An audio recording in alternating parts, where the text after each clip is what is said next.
How's everybody doing today? This is Dave Lapham, and you're in the trenches with Dave Lapham, brought to you by First Star Logistics, as always, emanating from our outstanding studios that they provide for us, and they are second to none, believe me, and have been podcasting with guests about free agency and the NFL draft and the combine and all the things that come along with that.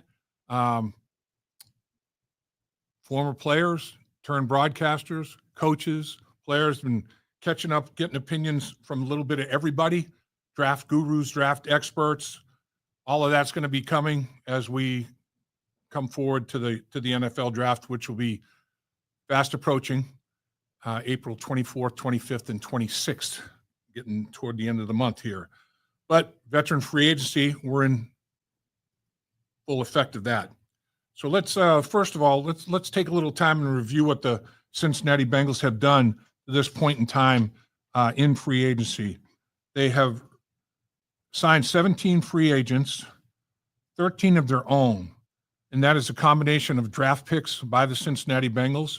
The legendary Paul Brown had a philosophy of identify players, identify talent, draft those players that you feel are worthy, develop those players, and most importantly, retain them.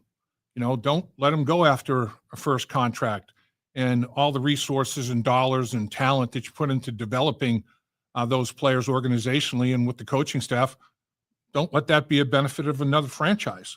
And that's pretty much the philosophy that Mike Brown and the Blackburns, Katie and Troy Blackburn, are following and leading the truth here in Cincinnati.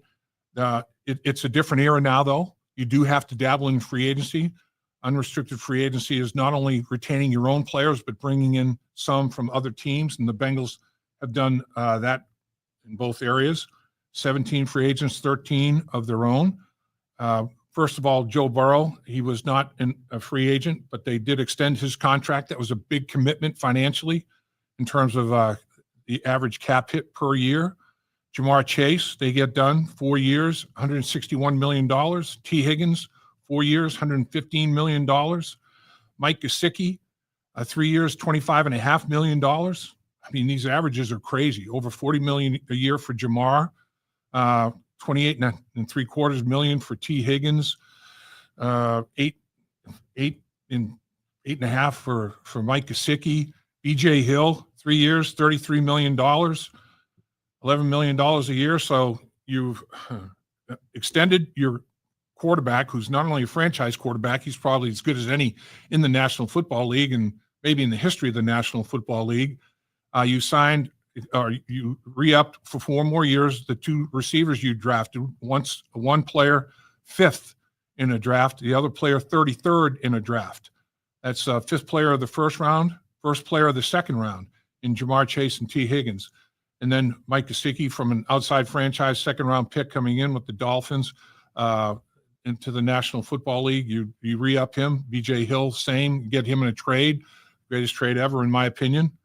Billy Price for B.J. Hill.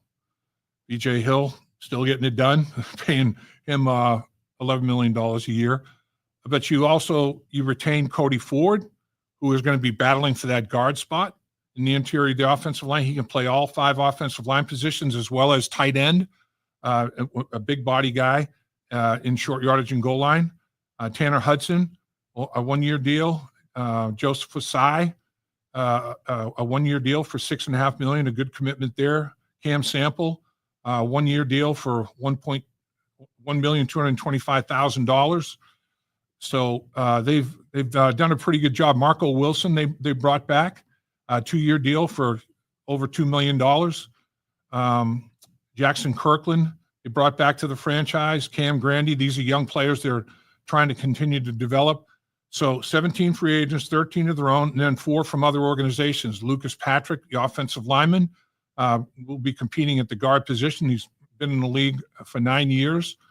Very solid football player, 107 games, 64 starts in his career. Oren Burks, they signed to a 2-year deal for $5 million. He's been in the league 8 years. He is with the world champion Philadelphia Eagles most recently. He's got 108 games in the league as well. So Lucas Patrick and Oren Burks, over 100 games under their belt. That's experience that is invaluable. TJ Slayton, the big interior defensive lineman. People think very highly of his talents. 2 years, $15 million. He's going to be right on that nose, plugging things up. He can play 3 technique as well. Very, very solid football player. And the Bengals bring back Samaje Perine to the running back group. 2-year deal, $3.8 million. Samaje is a talented runner. He can catch the ball out of the backfield. He's played in 7 post games, so very experienced football player and can do a lot. Can run it, runs good routes, can catch the football. Most importantly, he's really perfected, really worked on blitz pickup. And with Joe Burrow at the quarterback position, got to have guys that will do the down and dirty work of blitz pickup. PJ and Brown will get that done as running backs for Joe Burrow. So free agency is still going on. I mean, there's secondary market of free agency that can be talked about for sure. And there are some players that are out there in that fashion as well. Will the Bengals be spending more money in terms of veteran free agents to be determined? But there are some offensive linemen out there still, interior offensive linemen. There are fewer defensive tackles out there. There was a run on defensive tackles. So the secondary market, I mean, it was fast and furious, and it really slowed down. There'll be the draft, and then there'll be even another market right before training camp where there'll be a final market of veteran free agency out there as well to bring to camp. So in terms of the upcoming draft, the combine is over and done. What will the Cincinnati Bengals do? They've got 6 draft picks this year, which is not really the norm. Normally they have more than 7. There are 7 rounds in the draft. They've had 8 draft picks, at least 7 draft picks or more over the last few drafts. This year they've only got 6. They traded their 7th round pick to acquire Herbert, and Herbert is basically gone to the Indianapolis Colts. So that was part of that transaction with Herbert going. So the Bengals have the 17th pick, the 49th pick, the 81st pick, 119th pick, 153rd pick, 193rd pick of the draft. You got to think that this draft, in my mind, is not necessarily loaded with Hall of Famers. You never know, but that would be foolhardy to think that there's a bunch of Hall of Famers in any draft. It has to play out. It has to play out for a number of years. But there are good football players in this draft, just like there are in every single draft. How many of them are there? Some people think there are only 5. Some people think there are maybe 10. And then there's a little bit of a drop-off. But bottom line is, there's from wherever you want to say, from 5 to 35, from 10 to 40, whatever the number is, there's a lot of players. There's not another big drop-off in terms of talent. There's talent in for a long period of time where there's players, the 17th pick of the draft where the Bengals are right now, and the 34th pick of the draft where they're going to be in the second second round, or the 49th pick of the draft where they're going to be in the second round, might not be that big of a difference. Or the 34th pick, 17th and 34th, equal spots. There's not going to be a major difference in terms of the talent available because of the depth that there is in this draft. There's a lot of really, really good football players, and they're all from an equal pool. Not totally equal, but they were very, very similar in terms of the talent pool. So it would make sense if the Bengals could do it to find somebody that to trade back with. You don't necessarily want to trade up and give up more draft picks unless something crazy happens where somebody drops, to 17 that you had no inkling that it might take place, and you had them like in the top 10 on your board, or maybe number 5 on your board, or whatever the case may be. But if that's the case, others would be trying to trade up as well, and it'd be a real competition at that point in time. But I would think trading back is a very strong possibility. So if you take your first round pick and trade back, you should be able to get, at least another day 2 pick. If you trade your second round pick and move back? Would you get an end of a day 2 pick, beginning of a day 3 pick? Third round pick, same way. And we're talking first day is day 1, day 2 is second and third round, and then day 3, 4th, 5th, 6th, and 7th round. So can the Bengals trade back? Yeah, they can. They can pick up extra draft choices. And with the draft as deep as it is, would that be something that might be taken into consideration? Very possibly so. But I do want to congratulate the Cincinnati Bengals because there have not been a whole lot of very long-term contracts done in terms of free agency. There's been one 5-year deal consummated, and that's Will Freeze signing with the Minnesota Vikings, the guard, the interior offensive lineman. There have been that was one 5-year deal. There have been 6 4-year deals. The Bengals have 2 of those 4-year deals in their wide receivers, Jamar Chase and T. Higgins. Jamar 4 years, $161 million, average annual $40 a year. T. Higgins 4 years, $115 million. 2 of the 6 4-year contracts are with the Cincinnati Bengals. Pretty significant.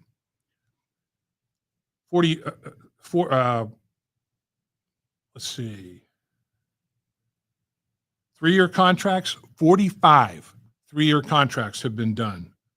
There have been 40 2-year contracts done in free agency, 272 1-year contracts done, 272. So people are a little bit apprehensive about signing long-term deals because the way some of these long-term deals have been structured, it's been very, very structured very unsoundly for the franchise. So I think it's interesting. The Bengals have always been very, very aware of keeping their deals cap level on a year-by-year basis. So right now, Trey Hendrickson, the one the Cincinnati Bengals haven't signed, and that's the one that's looming out there, and everybody's like, are they going to let Trey Hendrickson go? Well, no, they said, okay, go out and see what kind of a trade value there is. Well, if a franchise is going to be paying Trey Hendrickson $30 million a year on an annual basis plus, to give up a first-round pick, to have the privilege to do that, or even a second-round pick, have the privilege to do that, doesn't make a lot of economic sense in today's salary cap National Football League. So, I mean, I don't think the Bengals will take a third-round pick for what they think Trey Hendrickson is worth. So, get the deal done. I think they will. I think the Bengals will get it done. There's 1 year remaining on his contract. He is not an unrestricted free agent. They said go ahead out there and see what the trade market looks like. It doesn't look like it's very, very strong for the reasons that I just talked about. So now we value you, Trey Hendrickson. We're going to pay you what you're worth. You've had edge rush guys signed for $35, $40 million. That's the way of the world in today's National Football League. You've had another defensive lineman recently signed for $25 million a year. So Trey is scheduled to make $15, $16 million a year. I think it's 15.8, 16.2, whatever it is this year. It's in that range. Structure a contract where there's big bonus money up front, say $15 million up front. So now he's compensated $30 million this year. Say it's $20 million up front. Now he's compensated $35 million this year. And then the bonus decreases. You prorate it out the length of the contract. And the bonus money decreases, the salary increases. So you have a $25 million bonus, whatever it is, $20 million bonus, and the $16 million salary this year. Then the following year, as the bonus money decreases, the salary increases. And you have cap levels that you can deal with. And it doesn't destroy your salary cap. And that's what the Cincinnati Bengals have done a phenomenal job of. I mean, their roster building has been draft, develop, and retain. But I'm telling you, they've not put together ego contracts. You got to avoid those ego deals where the back end of the contract is inflated with ridiculous salaries that nobody has any intention of being able to fulfill. So now there's dead money, and you're in cap trouble. And when the contract is signed, there's a big public celebration. There's a party. There's everything that goes along with it. Then as the contract goes on, there's a hangover. And the hangover gets worse. It doesn't get better. Usually hangovers over time will get better. Over time, the hangover is going to get worse here. And now all of a sudden, you're letting players go that are in their prime because the contract, organizationally, it was done improperly. And you're not letting a player go because of lack of talent. You're letting them go because can't afford the deal. The salary cap does not permit that kind of money to be spent. So you want to let players go because of diminished skill set, not because of cap issues that you are responsible for because of the contract structure. So the Bengals have done a tremendous job of putting together responsible deals in that regard. And they have $6 million of dead money. There are teams in the National Football League that have $60 million of dead money, $66 million of dead money. So the Cincinnati Bengals have basically identified their own. They've drafted them. They've retained them. They've developed them. Then they've retained them. And what they've done is they've developed players that have position versatility. Just about everybody that they've re-signed can play more than one position. And that's a big factor, I think, in today's football. The other thing is that you've got to identify not only special players from a talent standpoint, special people. And when you watch Bengals.com and you see Joe Burrow embracing T. Higgins and Jamar Chase after they sign their deals, that's a picture's worth 1,000 words, as the old saying goes. I mean, these guys, it's very, very close friends, basically extension of family kind of relationships that they built. And with the signings of these players, Cincinnati now has become more of a destination. You want to go play with players of this caliber. So they're doing a lot of things the right way. There's no question about it. The new coaches that are part of the organization are going to be interesting to watch how they put things together as well. Al Golden, the defensive coordinator, Jerry Montgomery, defensive line coach, Mike Hodges, a linebacker coach, Mike Moon is the defensive assistant, Sean Desai is a senior defensive assistant on that side of the football. Offensively, Scott Peters, the new offensive line coach, Mike McCarthy, not that Mike McCarthy, but a different Mike McCarthy is his assistant offensive line coach, and Jordan Salkin is assistant wide receiver coach. So basically, you've got a scenario where there's been some turnover in the coaching staff. Zach Taylor has done a phenomenal job building the culture in this franchise, and it's a dynamic culture. The players want to be part of the culture,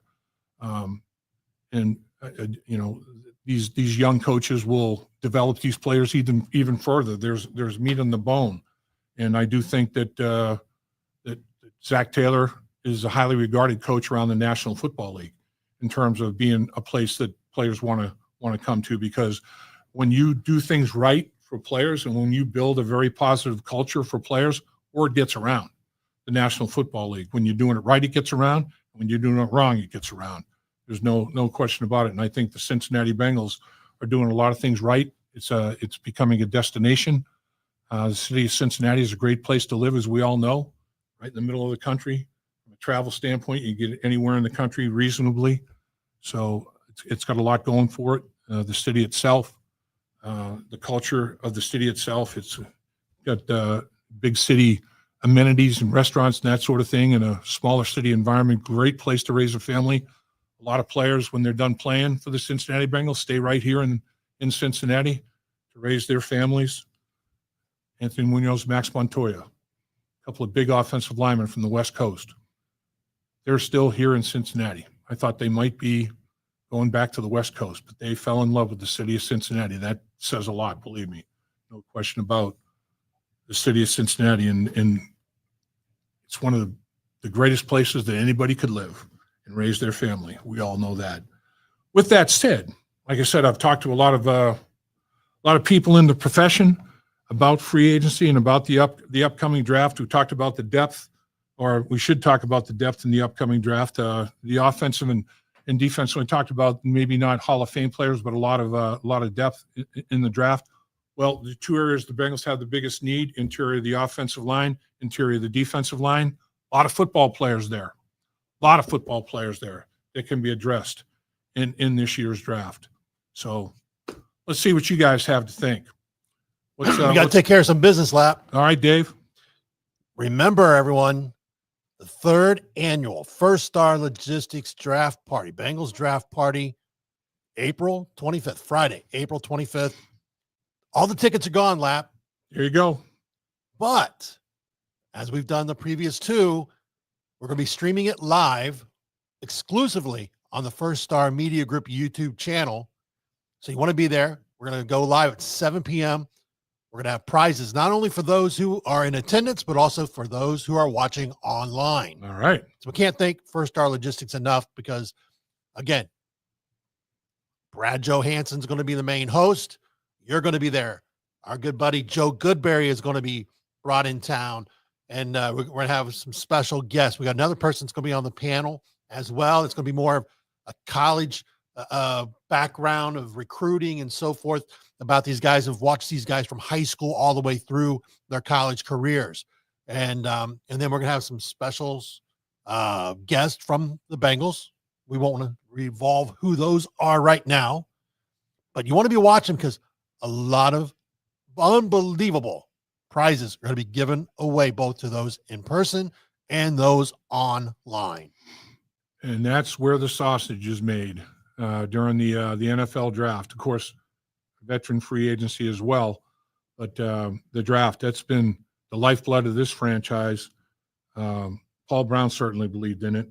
And free agency has evolved since the era of Paul Brown. The draft was really, other than trades, was how you built your franchises. So identifying talent, drafting that talent, developing that talent, then retaining that talent was what Paul Brown was all about. And it's what the Cincinnati Bengals as a franchise, for the most part, considered to be vitally important today as well. So the draft continues to be the lifeblood of developing a roster here in Cincinnati.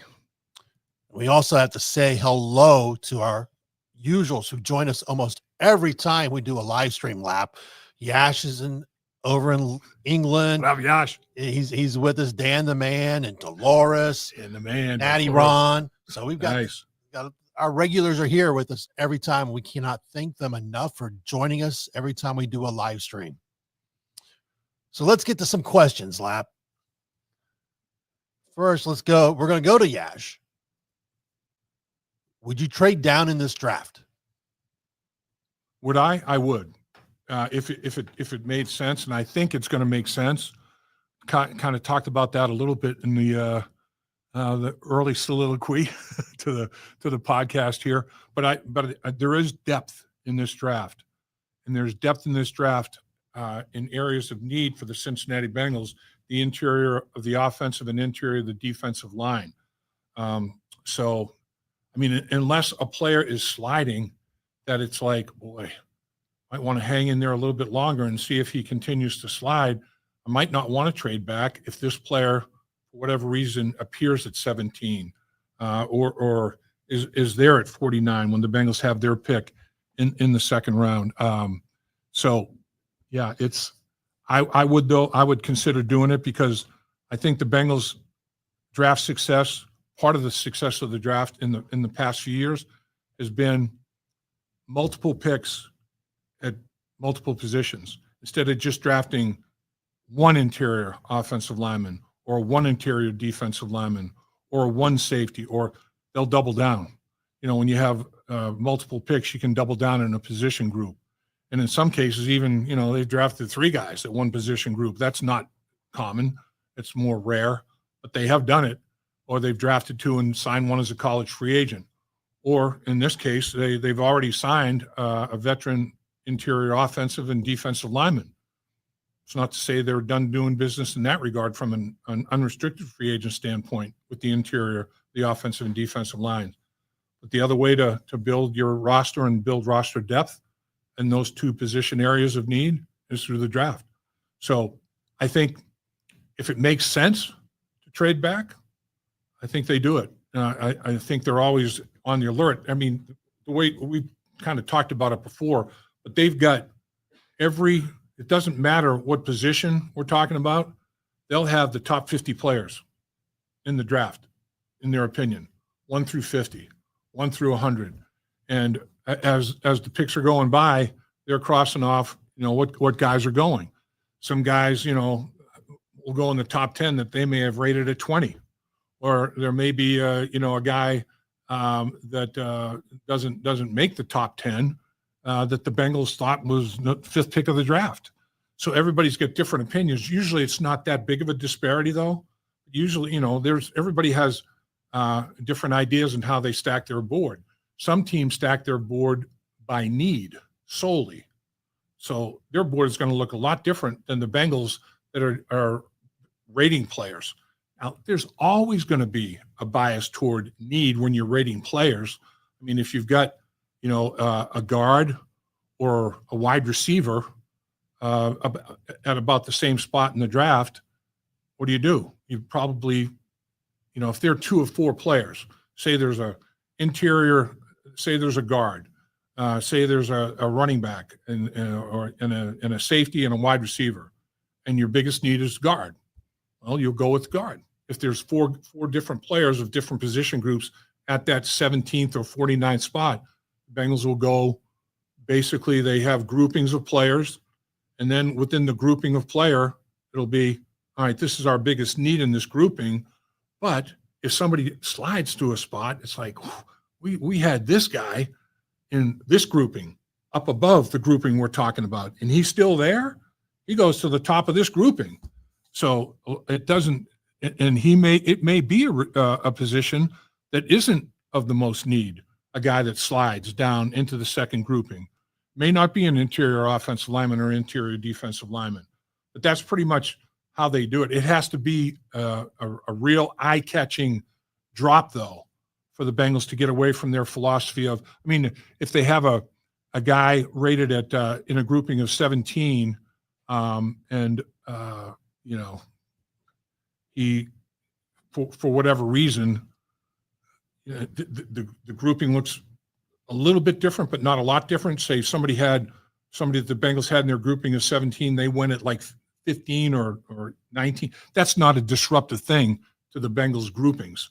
It has to be a significant drop for the Bengals to make a change. Now, in a perfect world, they'd hope that every single one of their players in the grouping and players that are above their grouping are available to them when they pick at that grouping in the round of that draft. So it'll be interesting to see. I mean, there's always surprises, and everybody talks about the big surprises, the top 20 surprises, but there are surprises that in the inner circles of the league. Oh, geez, I didn't have that guy. I didn't have him rated as a 3rd round. I didn't have him any higher than the 6th round. How the hell did he go in the 3rd round? Everybody has different ways of looking at players. They're running different systems. They want different skill sets out of players. They value things differently in terms of intangibles. Everybody has their own way of doing business, and that's what makes the NFL, interesting, because everybody's different in a lot of ways. Henry W. Houday Lap, do you think the Bengals will sign another free agent guard, Reisner or other? I'm not convinced Patrick or Ford are starting caliber. Yeah, I mean, I think Reisner is making noise. I mean, he definitely wants to be signed by the Cincinnati Bengals. There's no question about that. He's one of a few guys in terms of veterans that are still left out there. Hernandez is another one that's out there. Interior offensive lineman. Brandon Scherf is out there. He's a veteran, a little bit longer in the tooth. He's had some injury issues. Will Hernandez, as I mentioned. Reisner is another guy that's out there. And then Tristan Colon is out there from Arizona. So you've got two guys from Arizona out there, Will Hernandez, Tristan Colon, Reisner, Minnesota. There are still some veteran offensive linemen out there that they could consider signing, but the economics of it. What do the Bengals have left? And they've made a big splash in free agency. Let's face it, they've thrown a lot of dollars out there. How many dollars do they have left for another veteran interior offensive lineman or a veteran interior defensive lineman? You know, maybe they're going to have to go to the draft in that regard, particularly when you think about signing the two receivers, signing the tight end, signing the defensive tackle, and other players that the Bengals brought back of their 13 unrestricted free agents of their own that they re-signed. They still have Trey Hendrickson to get done, and he doesn't fall into the unrestricted free agent category. But we all know that it ain't no joke. You got to get Trey Hendrickson signed. The dude, 35 sacks the last 2 seasons, most in the National Football League. 17 and a half last season, led the National Football League. 17 and a half the year before, did not, but it was in the top handful. I mean, Trey Hendrickson is a legit problem for other teams off the edge. You don't a guy who led the league last year and for the last 2 seasons, his total leads the league. You get that guy signed. And the Bengals, I think, are going to get him signed. I really believe that. I think that there's going to be a big bonus involved. You know, he's going to, like we talked about earlier, I think Trey Hendrickson will be taken care of. And the bonus will bring the $15.8, $16.2 million salary up into the high 20s, 30s, mid 30s, whatever. And from that point forward, as the bonus decreases, the salaries increase, and everybody's happy. And I think Trey Hendrickson has earned it. I think he's deserved it. He deserves it. You know, when you basically outperform your contract, these are the things that you have to address. And when the Bengals re-sign the 2 wide receivers, they re-sign when they re-sign their tight end. I mean, it sends a message that when you perform to the highest level, we're going to take care of you. We're not going to let other people harvest our crop. And, you know, we identified the talent. In some cases we drafted, some cases we acquired, but we developed. Now we want to retain. So I think Trey Hendrickson will be a Cincinnati Bengal. I think he wants to be a Cincinnati Bengal. I think the Cincinnati Bengals want him to be a Cincinnati Bengal. Took a look at the trade market, like we talked about. It's a tough dynamic, that kind of compensation, and then give up a high draft pick that you'd have to give up. It's not like Trey Hendrickson, isn't a great player. He's a phenomenal player, but there's organizational responsibilities involved as well in these things. Dan the Man, Lap, what do you see as the biggest glaring need? Offensive guard, defensive tackle, defensive end. How should we draft that position at 17, even if better players at other positions are available? Yeah, I'm a big believer in I think they're both glaring needs. I think I would not have a problem if they took an interior lineman, would not have a problem if they took a defensive tackle. I would also not have a problem, like we were talking about earlier, if somebody that they had on their board in the top 10 was still there at 17 if they took that player. That I don't. That's been the Bengals' philosophy: best available player. And if he slides from one grouping into another, you had him in your first grouping. He's still there in your second grouping. So are the players that you had in your second grouping, but this guy invaded it. You got to take him. You got to take him. Now, I mean, you look at it and you say, oh, how can you say that? I mean, how about the wide receiver position? The Cincinnati Bengals, they're all set at their wide receiver position. They got every wide receiver that they could possibly want with the 2 that they signed. They also are developing Yossi as the third receiver. They've got players that they're working to develop and take to another level at that position group. I think Walters is one of the best wide receiver coaches in the National Football League. I think he develops talent as well as anybody does in the National Football League. And like I said, I think the Cincinnati Bengals have 6 wide receivers now. So you're saying, all right, well, if a wide receiver slides to number 17, it all depends. Which wide receiver is it? Is it a wide receiver? You go around the National Football League, the Cincinnati Bengals may have their wide receiver board in this order. The Indianapolis Colts have it in that order. The Los Angeles Chargers have it in this order.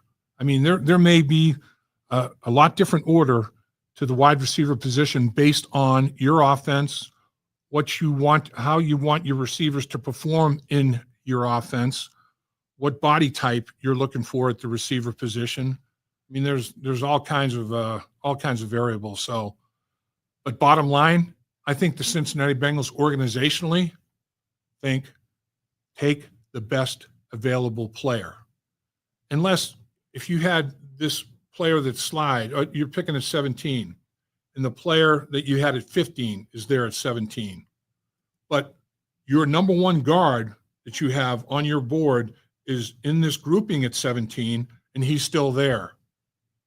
Your number one guard, as opposed to the number 3, number 4 receiver, when you've already got 6 on your roster, you probably at that point in time probably decide to go with the guard. So I mean, it's not cut and dried, but if somebody drops from the top 10 and is there at 17, you got to consider it. Or you have to say, why is he there? Maybe some alarms have to go off. Is he there because of character? Do people know something about him that I don't? Maybe I need to do a little more due diligence. Maybe I got to bang the phones here a little bit and find out what the hell's going on. Why'd this guy that we had in the top 10 still there at 17? And multiple teams have passed on him multiple times. What's the reason for that? That's what goes on. We're going to go back to Henry W. Any news on what's happening with Jermaine Pratt? There is a lot going on with Jermaine Pratt. Jermaine Pratt and Al Golden have a prior relationship. Al Golden was the coach with the Cincinnati Bengals at the linebacker position when Jermaine Pratt was brought to the football team. So, I'm sure they're having meetings and sifting through a lot of things. Jermaine Pratt made a trade request that the Bengals have not acted upon, and I'm not sure that they will. I think that Al Golden is looking at Jermaine Pratt to make significant contributions to his defensive football team. I think that around the league, the Bengals ran a 4-2-5 scheme, basically with Lou Anarumo, who, congratulations to Lou Anarumo, is now with the Indianapolis Colts. He's a hell of a football coach, and he landed right on his feet. For whatever reason, it didn't work here in Cincinnati, and both parties have moved on. Al Golden is now the defensive coordinator, and I think that he runs a 4-2-5 as well. Is it the exact same? No, there's a lot of differences. I mean, just because you have the same numbers in personnel, 4 defensive linemen, 2 linebackers, 5 members of the secondary, you can do a lot of different things out of that personnel grouping. And Al Golden does a lot of things differently than Lou Anarumo and other coaches do around the National Football League that run 4-2-5 packages. But Jermaine Pratt and Logan Wilson considered to be a pretty darn good tandem at the linebacker position. The two of them have combined for a bunch of interceptions. It's a very productive inside linebacker group in terms of interceptions on a league-wide basis. It's amongst the league leaders. I think Logan Wilson's tied for the most interceptions or thereabouts since he's been in the league at the inside linebacker position. And Jermaine Pratt is the same type of athlete in terms of being a ball hawk. And he's a very intelligent football player, high football IQ, sees things quickly, makes decisions quickly as a result of the recognition factor being very, very quick. So there's some value to all of that. I would be, I don't know, I don't know. I wouldn't be shocked, but I'd be more than mildly surprised, I think, if in fact Jermaine Pratt was not at training camp. All right, Lap. Dustin is putting you on the clock. Dave, if you were Duke, who are you taking at 17? I have no idea. Tell me, Dustin, tell me what everybody took at 1 through 16, and I'll tell you what I'm taking at 17. I don't have any idea. You know, I would, all things being equal, I would probably go with interior offensive or defensive lineman. But I mean, if there's an edge rusher that slides down there that can give you some value to go along with Trey Hendrickson and the other young players that they're developing, I would, you'd have to think about that. You know, I think all things being equal, though, I would, if the draft goes according to Hoyle, maybe I would think there might be an interior offensive lineman or defensive lineman that would be worthy of that 17th pick if he hasn't already come off the board. If he already has, if there's been a run at the interior defensive line or offensive line positions, then I'd have to go to plan B and see what else is out there. I mean, how many of the great receivers would there be out there? I already told you that's not a huge position to need. Tight end position is well stocked. A lot of tight ends coming back. And their coach is as good as there is in the National Football League. You know, what about safety? What about corner? I mean, there are so many things. That's why you know, I'm trying to see here how many different players that the gurus, the experts, have the Cincinnati Bengals taken with the 17th pick of the draft. I've got that somewhere. Here it is. Mock drafts. Okay. Tyler Booker, Alabama. I'd be good with that. That wouldn't be a bad pick. Offensive lineman, obviously a guard. Tight end from Michigan, Colston Loveland is in a mock draft that I've seen. Luther Burden III, the wide receiver. South Carolina, safety. Nick Emanlova, whatever his name is. Last name, I butchered that, I'm sure. Safety out of South Carolina. Unbelievable. Guy's got over a 40-inch vertical, can fly, as big as a linebacker, 6'4". Walter Nolan, defensive tackle out of Florida State, interior guy. Mike Green, off the edge from Marshall. Gray Zabel, another interior offensive lineman out of North Dakota State. Malachi Starks out of Georgia, safety. You've got Maxwell Hairston, cornerback out of Kentucky.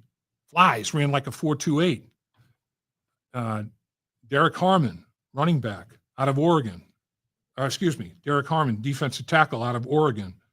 So, you know, you've got a plethora of options there at 17. Me personally, if Tyler Booker were there, I'd obviously be excited about that. I mean, I think the interior offensive and defensive line is the way to go. Walter Nolan, if Walter Nolan's there, if Tyler Booker's there, I mean, Gray Zabel, there's some split opinions on him. I think looking at a little bit of he's an outstanding athlete. I think he was a running back at one point in time before he moved to different positions. He's extremely athletic, but I'm telling you, tight ends, he dominates them. But you put him over a offensive tackle and square him up and say two-gap this guy, he gets moved a little bit. Or a guy that's going to two-gap him, handle this defensive tackle that's two-gapping you as an interior offensive lineman. You know, that's going to be a little bit interesting. I was talking about from the other side of it, Marshall, watching him, the kid from Marshall, the Mike Green. Mike Green. Yeah, Mike Green, the edge guy from Marshall. When he lines up over tight ends, no contest, handles them. Throw him over an offensive tackle, different dynamic, squaring up on that offensive tackle. I think Zabel is the same type of thing a little bit. I think he's an outstanding pass protector because as a former running back, he's got great feet. He's extremely athletic.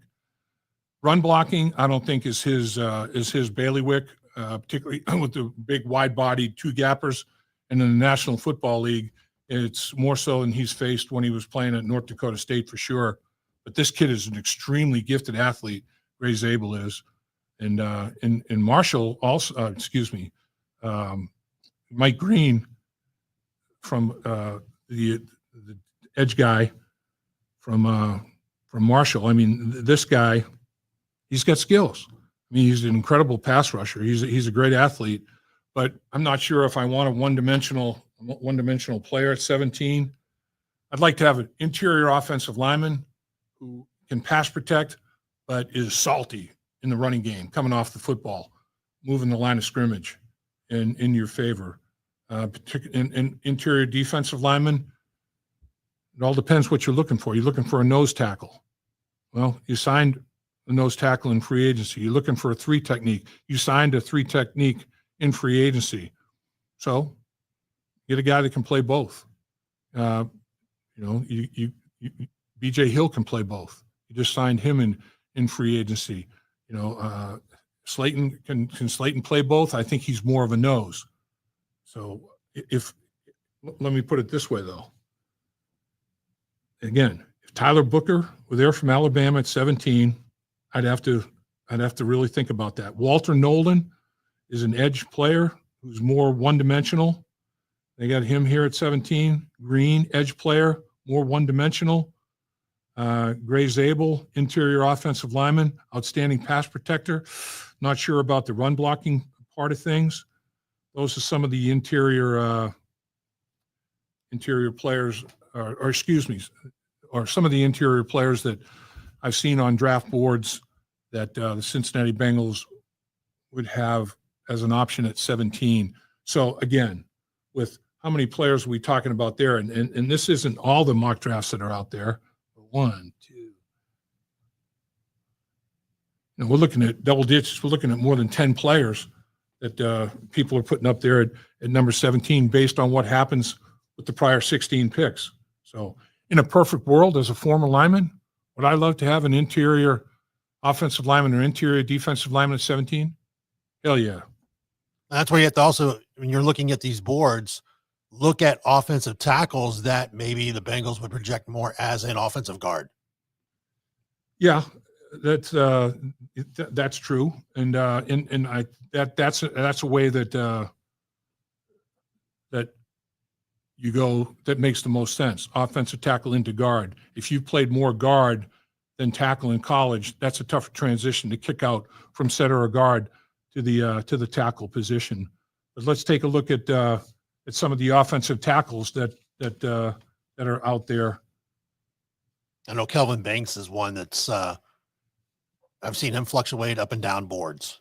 Will Campbell, if Will Campbell's there, I'm jumping all over that one. I'm jumping all over Will Campbell. I think that one makes sense. I think Josh Connerly, he's the guy that played. He was a former running back. Josh Connerly at he's the guy at Oregon, athletic guy. I think that's another possibility to play inside. I do think that Donovan Jackson, is a guy that can play, outside or inside. I think there's multiple guys. Kelvin Banks, I think he'll be long gone. But the kid out of Texas, I think he's another one to look at. Marcus Bowe out of Purdue. This guy is a guard that's played some tackle, but if you want to look at guys that I've seen a little bit, that this guy's strong, agile, freak athlete, long, quick. His jam is unbelievable. When he jams with his hands into the chest, he's an extremely competitive player. Jonah Savanaya from Arizona, 6'4", 340-pounder. He's got a lot of physical power. There's no doubt about that. I think this guy would be a factor at the guard position if we want to start talking about names of players. There's quite a few guys. I was going going to talk about the draft maybe a little bit closer to the draft, but since we're doing a little live stream here, we'll hit some of these guys. So I think all of these players, that I've thrown out there and probably more make sense. I think that Dylan Fairchild, a guard out of Georgia, big beast. Some people don't have him rated quite as highly as others. Cameron Williams out of Texas is another one highly regarded. Jared Wilson out of Georgia is a lot of people think highly of Tate Ratledge out of Georgia as well. Another offensive lineman that people are pretty high on. I mean, there's plenty. Believe me, that's why I think at 17, I don't think you're going to have any trouble thinking that there's an offensive lineman available to me, an interior offensive lineman, be it a guard that's played a lot of guard that can go out to tackle, or a tackle that's played a lot of tackle that can kick inside the guard. And again, we talk about position versatility and how important it is. It's huge. It's huge. Position versatility is a big deal in the National Football League, and sometimes it's a tiebreaker in terms of when you're making draft picks. Does the tackle project better in terms of being able to kick inside to play some guard in an emergency, or does the guard project better to kick outside to play tackle in an emergency? Sometimes it's like, boy, we had great tackles in our collegiate program, so this kid get moved into guard, but he can play tackle and he can play it well. Sometimes it's the other way around. A kid that, man, he couldn't play tackle, so he got thrown into guard. So there's all kinds of different ways the cat was skinned. There's no doubt about that. And you have to put your own eyes on them, put them through all the workouts that you possibly can, find out what kind of person they are off the football field as well as on the football field, because the culture is a big deal. You don't want to bring anybody into the program, the organization, that would disrupt that. And the coaching staff and led by Zach Taylor has done an incredible job of building a tremendous culture here in Cincinnati. And with the signings that the Bengals have done this offseason, there's no doubt that this place has become a destination. Players want to come play for the Cincinnati Bengals. And I'm sure when the coaches go out, when they were in interviews with these prospects at the Combine, and when they have follow-up interviews, when they go to their college campuses, these college players want to get drafted by the Cincinnati Bengals. Cincinnati Bengals have a premier quarterback, premier wide receivers. They re-signed a high-caliber tight end.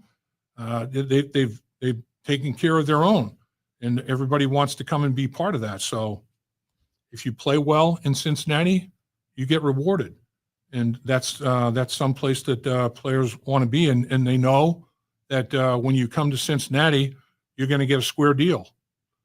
When you look at signing a 4-year contract like the Bengals had done with their 2 wide receivers, it's big dollars, but it's going to be even cap distribution where they're going to be there for the life of the contract. It's not going to be other organizations where they push all the money to the back end of the contract with no intention of ever fulfilling it.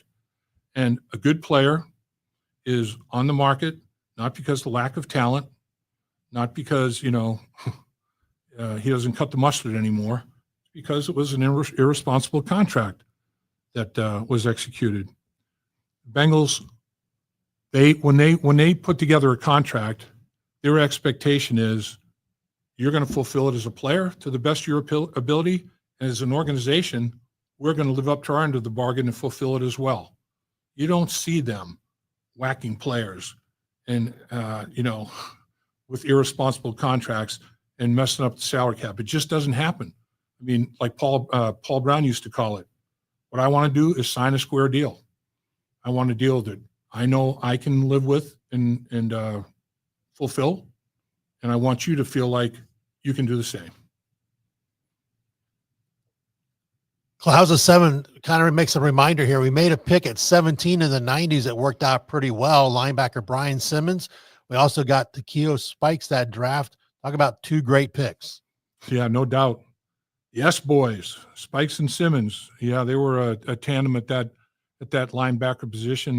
No question about it. Yeah, Simmons was a very, very gifted athlete at the linebacker position, and had a very, very high football IQ. Very good draft pick at number 17. If the Cincinnati Bengals can get the quality of human being and the quality of career that Simmons gave Cincinnati with the pick in this year's draft at 17, they'd feel like they're in high cotton. They'd be very happy. Les Hernandez says, hello, Lap. Being an old Bengals fan, I see some similarities in Nick Emawari and a member of the SWAT team, the great number 33, David Fulcher out of Arizona State. I love this kid's game. Your thoughts? Yeah, this kid is a beast. I know his numbers are ridiculous. His vertical is well over 40 inches.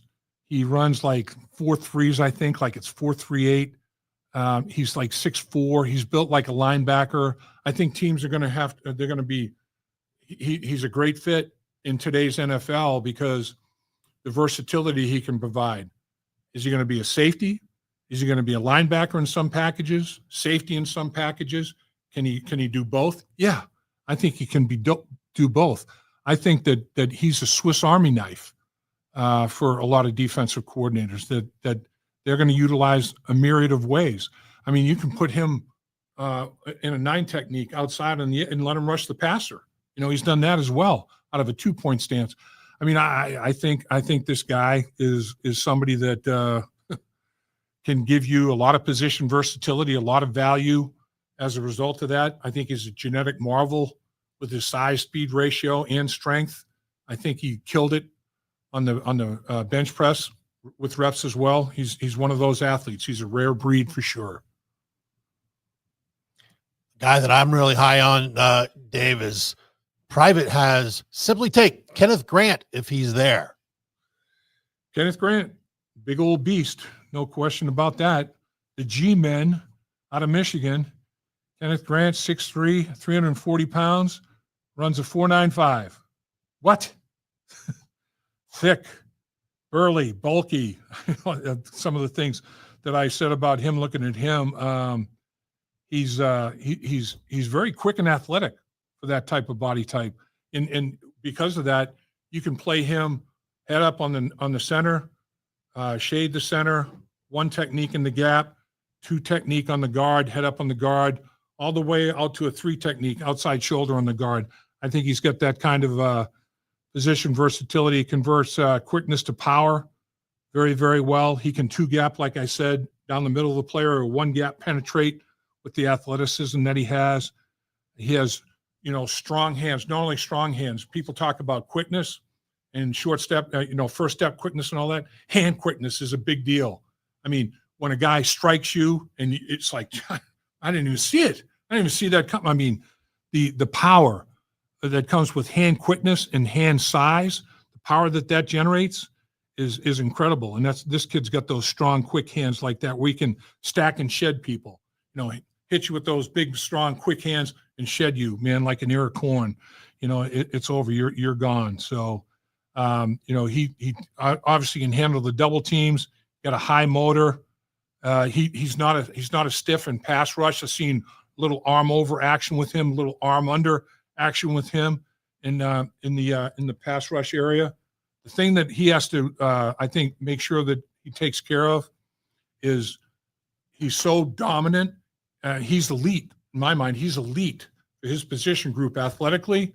So when you're in college and you're a better man than the guy you're going against, you tend to get take things for granted, play a little high.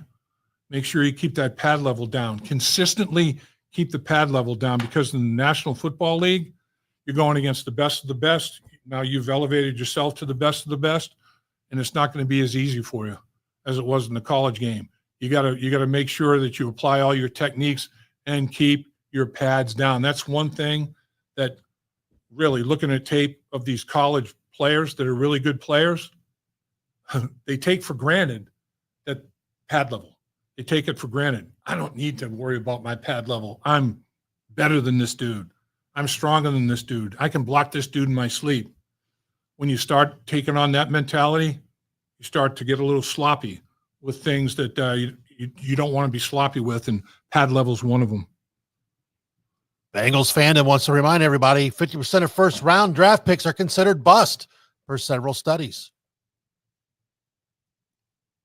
All right, Lap, we got to get kind of close out here. We've been on here for an hour already. Time flies and you're having fun. No doubt. So we want to remind everybody again, First Star Logistics third annual draft party, Friday, April 25th, live from the Handlebar Great American Ballpark. Tickets are all gone, but you can watch it live, streamed live. Make sure you, Brad Johansson, Dave Lapham, Joe Goodberry, all be live, along with some special guests and a lot of great prizes. So be sure to join us. And we're going to close out with one of our favorites. Dan the Man says, I love hearing Lap's recollections from the 70s and 80s teams. In case we can tap into that again today. Lap, how costly was Mike Reed's retirement after the 74 season?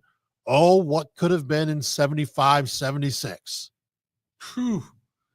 Amen to that, Dan the Man. Telling you what, 1974 was my rookie year with the Cincinnati Bengals, the third round draft pick out of Syracuse, like, I don't know, 61st, I think it was, or whatever, in the draft. They had a high pick from a trade that with San Francisco, I believe, was the draft pick that they used to select me out of Syracuse. Well, I come to, rookie camp, and I see Mike Reed, but not working against him, because the veterans are doing their workouts and all that sort of thing. So, I mean, the first time I go against Mike Reed is we had a little mini camp like right before training camp, and it was no shoulder pads or helmets, or it might have been just pads and helmets, no pads, just helmets, protect your head. Whoa. I mean, Chuck Studley's the defensive line coach. Tiger Johnson's my offensive line coach. And so we're doing one-on-one pass rush drill. And I'm like, what? Did I close my eyes? This guy, I mean, he's the quickest human being I've ever seen. He'd get in that frog stance, man. He'd put a lot, sink his butt and get his weight back, and he would explode out of that stance. And he was maybe 255 pounds. But man, was he explosive. I mean, his first step was the quickest I've ever been around, and he would explode into you.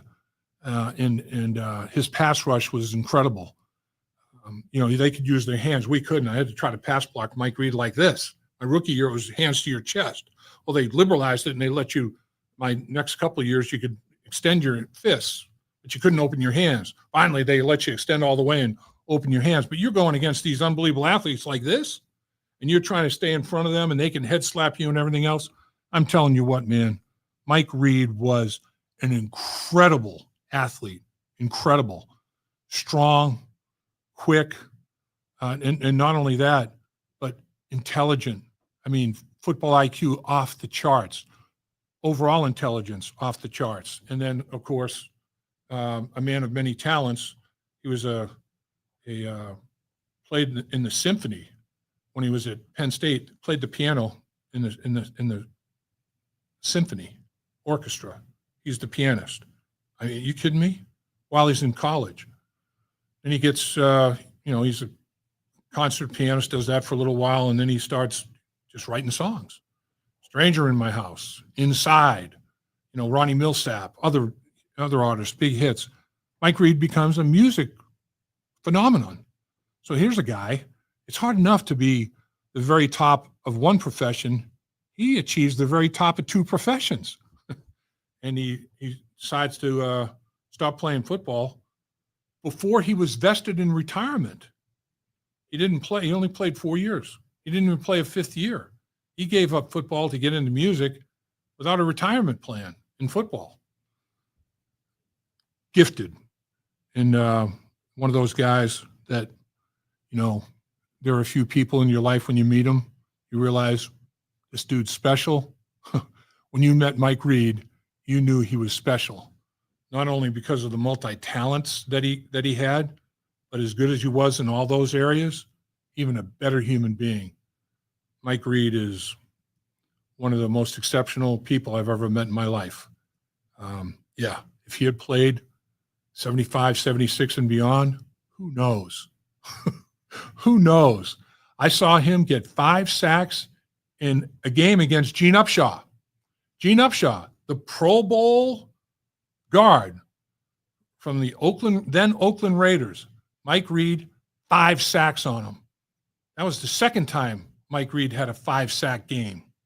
5 sacks in one game as a defensive tackle?